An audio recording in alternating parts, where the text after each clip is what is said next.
Assalamualaikum warahmatullahi wabarakatuh. Salam ibu bapak guru hebat, saya Indra Wiguna calon guru penggerak angkatan 9. Pada video ini saya akan menampilkan aksi nyata pada modul 1.2. Pada modul 1.2 pembelajaran yang saya laksanakan yaitu 1. Manusia merdeka. 2. Diri yang merdeka. 3. Nilai-nilai guru penggerak. 4. Peran guru penggerak.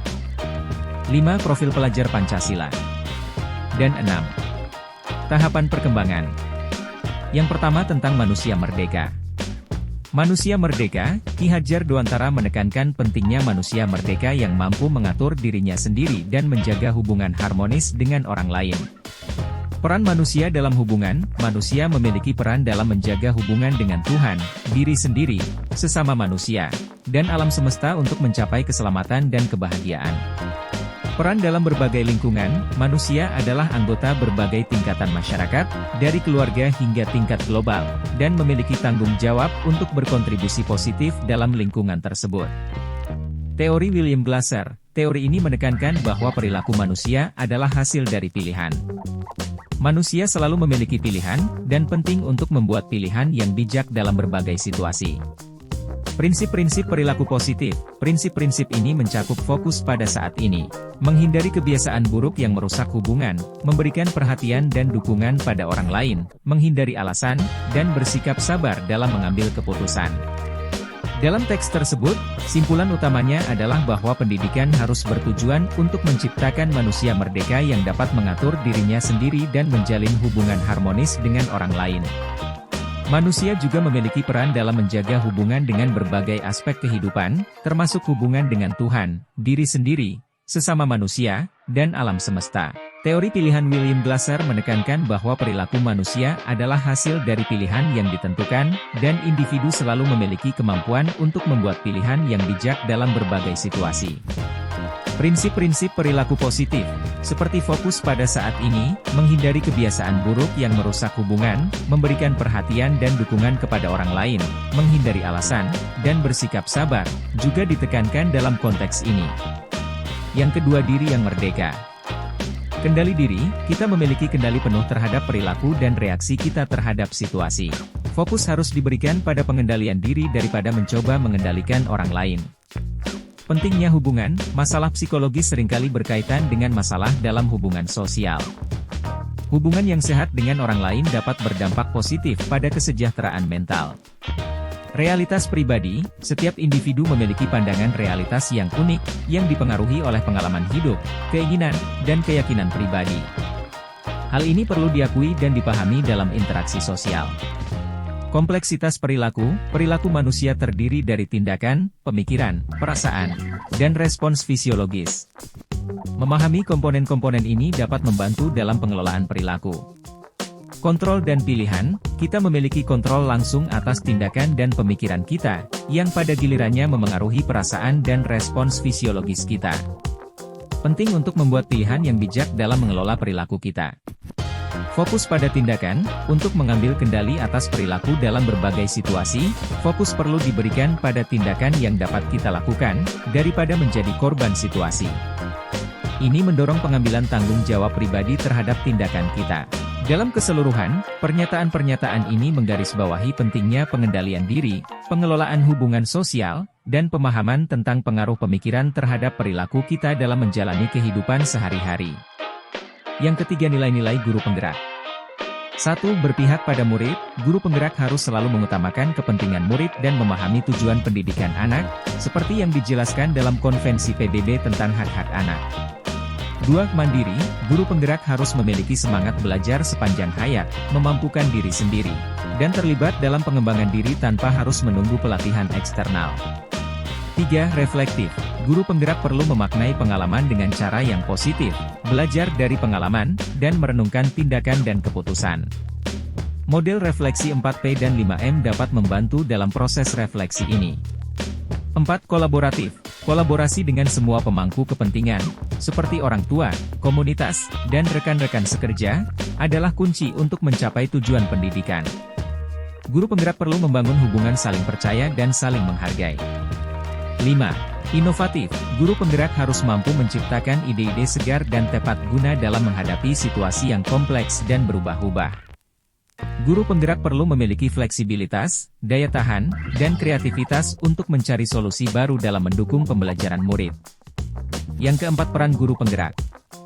Guru penggerak diharapkan memegang peran penting dalam memimpin perubahan dalam ekosistem pendidikan di masa depan. Perlu memiliki kompetensi dalam mengembangkan diri dan orang lain, memimpin pembelajaran, memimpin manajemen sekolah, dan memimpin pengembangan sekolah. Ada 5 peran utama yang diharapkan dari guru penggerak. 1. Pemimpin pembelajaran, guru penggerak menjadi teladan dalam memahami dan menerapkan nilai-nilai pendidikan, menginspirasi semangat pembelajaran, dan menggunakan pendekatan inquiry apresiatif untuk memacu pertumbuhan murid.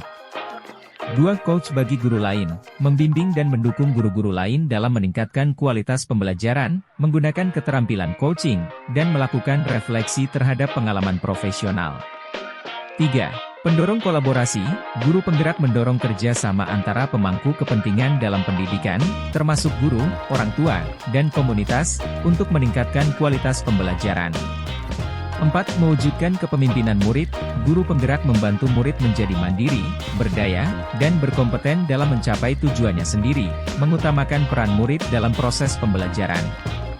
5. Menggerakkan komunitas praktisi, guru penggerak membangun komunitas belajar profesional di sekolah dan wilayah masing-masing, mengedepankan budaya belajar kolaboratif, berbagi praktik baik, dan menggerakkan inovasi dalam pembelajaran.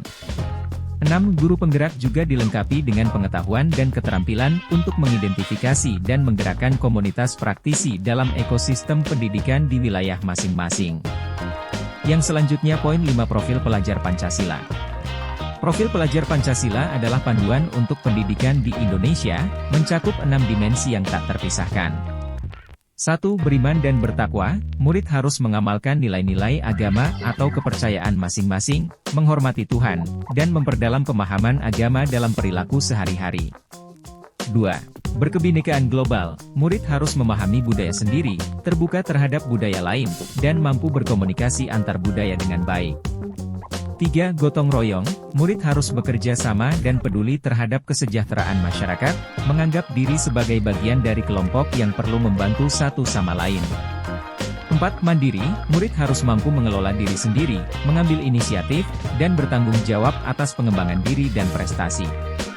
5. Bernalar kritis, murid harus memiliki kemampuan untuk memproses informasi dan mengevaluasi, dan membuat keputusan yang tepat dengan keterbukaan terhadap berbagai sudut pandang.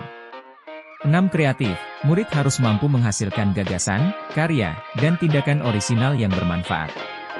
Pendidik memiliki peran penting dalam membentuk profil ini dan harus menjadi teladan bagi murid dalam menerapkan nilai-nilai ini dalam kehidupan sehari-hari.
Tahap perkembangan psikososial Erik Erikson adalah serangkaian tahapan perkembangan yang mencakup periode usia 0 hingga 40 tahun. Ini mencerminkan pengaruh pengalaman sosial terhadap pembentukan kepribadian individu. 6 dari 8 tahapan yang dibahas adalah: Tahap 1, usia 0-1-5 tahun, anak mengembangkan rasa percaya atau ketidakpercayaan tergantung pada kasih sayang dan perhatian yang diberikan oleh orang tua. Tahap 2, usia 1-5-3 tahun, anak mengembangkan kontrol diri dan kemandirian jika diberikan kesempatan oleh orang tua. Jika tidak, mereka dapat mengalami keraguan dan rasa rendah diri. Tahap 3, usia 3-5 tahun anak mulai mengeksplorasi tujuan dalam kehidupan mereka. Orang tua perlu memberi kesempatan bagi anak untuk mengambil inisiatif atau mereka akan merasa bersalah. Tahap 4, usia Mei 12 tahun anak mengembangkan rasa kompeten dan bangga atas pencapaian mereka. Orang tua harus menyediakan pengalaman bagi anak untuk mengembangkan produktivitas mereka dalam belajar atau mereka dapat merasa inferior. Tahap 5, usia Desember 18 tahun masa remaja di mana remaja mencari identitas diri. Orang tua perlu membantu mereka memperkuat identitas mereka. Tahap 6, usia 18-40 tahun individu menjalani hubungan yang lebih intim dan mencari cinta. Mereka membangun kedekatan dengan orang lain. Jika mereka tidak memiliki kesempatan untuk mengembangkan hubungan ini, mereka bisa merasa terisolasi. Tahapan ini mencerminkan pengalaman sosial yang memengaruhi perkembangan individu selama masa pertumbuhan.